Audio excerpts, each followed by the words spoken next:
Now then, if me overusing these two images isn't obvious enough, I mess with Dragon Ball heavy. You, yes you, the guy watching this video, you definitely mess with Dragon Ball as well. Your parents, who I assume have never watched anime throughout their entire life, at least know who Goku is. Is that all you got, fam? Back when the Tournament of Power was still on the air, everyone across Mexico rallied up together to watch the newest episode like it was a sports event. And speaking of Mexico, Dragon Ball is so popular throughout Latin America that I generally think the only thing that can rival his popularity is freaking Jesus himself. Now then, you already saw the title, you already saw the thumbnail, we're obviously gonna be talking about Bardock. All I gotta say is, bro is a real nigga. He really went up against Frieza's armies by himself. Bro is a genuine one-man army, and he's so cold that Toriyama made his ass canon in the manga, bruh. Like, do I need to say more about that? Anyways, that's about it. Let's begin the video.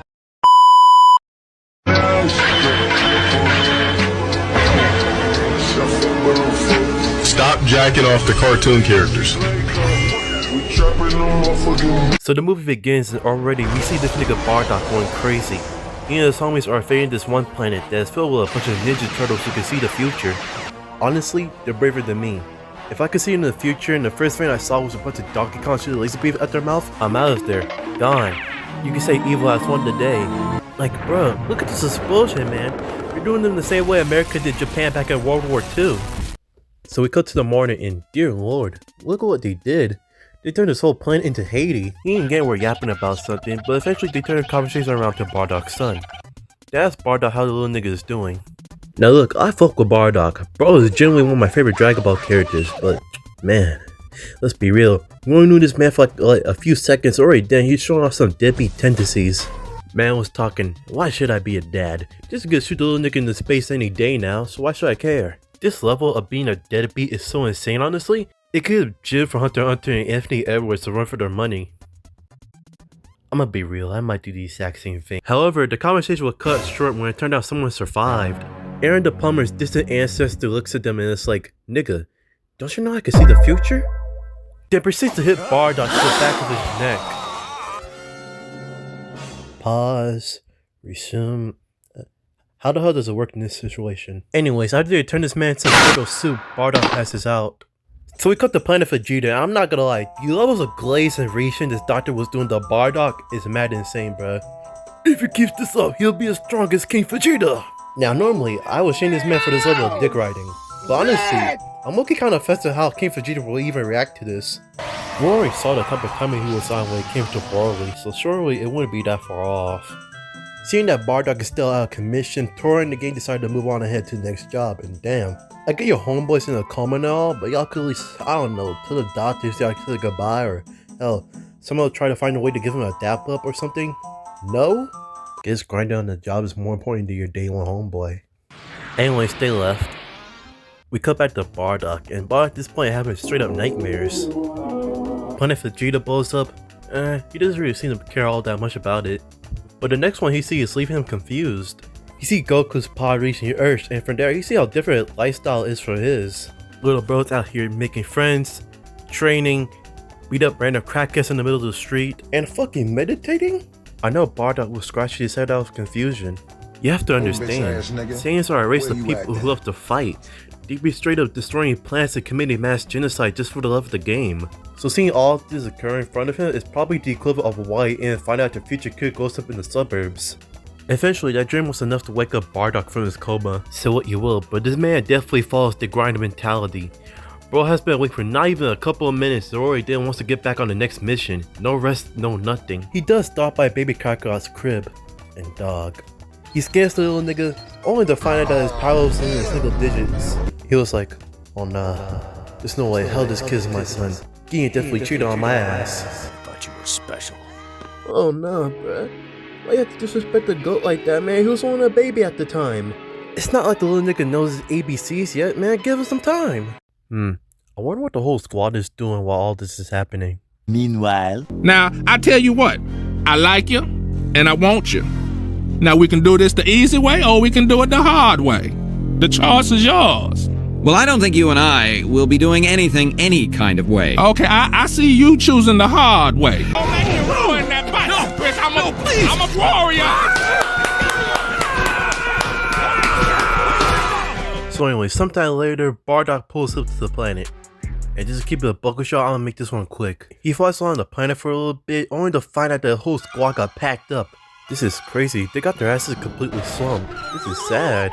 Luckily enough, Tor still seems to be alive. Bardock, we got packed up. 100 of these niggas popped out of nowhere and started to jump the side of us, man. There was nothing we could do. Fasha for sure got it the worst. One of these niggas was out here pulling out Chris Breezy moves. I swear on God, bro, you pick up her face right now, she'll dare look like Rihanna. Get out of here while you still can't. So Tora is dead. I know Bardock right now is mad confused. Hold up. Wait a minute. Something ain't right. Like, Bardock knows his own team is ass, but he doesn't know that no one on this planet should be able to kill them. He then turns around and sees the culprits. And just a couple of bots standing around like they're some cartoon bullies. Look at them all smiling and stuff, they must think shit is sweet. Bardock can let these CPUs get away with it. So he take that musty ass bandage off the homeboy's arm, wrap it around his head like a headband. And honestly, look at it now. Bardock's low-key a sexy ass nigga, bruh. Like, he's the one who could pull out wearing arm and leg warmers and not come off as gay. So anyway, stick to our boxing. He's gonna jump onto here and proceed to hit his ass with a Vegeta technique. Come on, let's be for real. This shit has a 99% survival rate, man. Let's move on. Bardock hops in the air and proceeds to hit this man at the top of his head, sending him flying down. And did as these guys do not learn their lesson, could end up trying to hit his ass with another key attack. I will give Bardock this though. Throughout this entire fight, he showed off he has that 200 IQ. Like, check this out. He uses the cloud from the key blast to grab this one guy from the back. Pause. Causing Puma to commit friendly fire, blasting his own teammate. Not gonna lie, Bardock for sure low-key's moving right now. So no surprise to me when these niggas have totally decided to hoe his ass, showing him a cutscene mid-fight. They're treating this man like he's Tetsuo. Literally grabbed him from the back in a full Nelson and started beating the brakes off of him. This baller tries to land a heavy attack, but Bardock makes this man commit more friendly fire. Jesus, bro, you're hurting your teammates more than you're hurting him. Bardock then does this clean ass flip and with one single hand blasts him away. Finally, the video's over. I can finally do other shit now. Wait, what? What do you mean I'm not done? Holy fuck! Rod Wave appears, and after telling Bardock about his favorite thing about McDonald's and shit, he proceeds to hit his ass with his hot ass breath. And let's be real, that shit definitely smells bad, bro. I bet it smells like Indian street food. Luckily, that shit had like a 99% survival rate, as Bardock is still alive afterwards. He then flies back to Planet Vegeta to give everyone the big news. Guys, it's Frieza. He wants us dead. That nigga heard word about the Super Saiyan and was like, oh hell no, these monkeys need to go. We have to do something about this. Not joking, not even like 2 seconds in, they already started to laugh at this nigga's face. They're not even taking this nigga's warning seriously at this point, you just see him as a joke.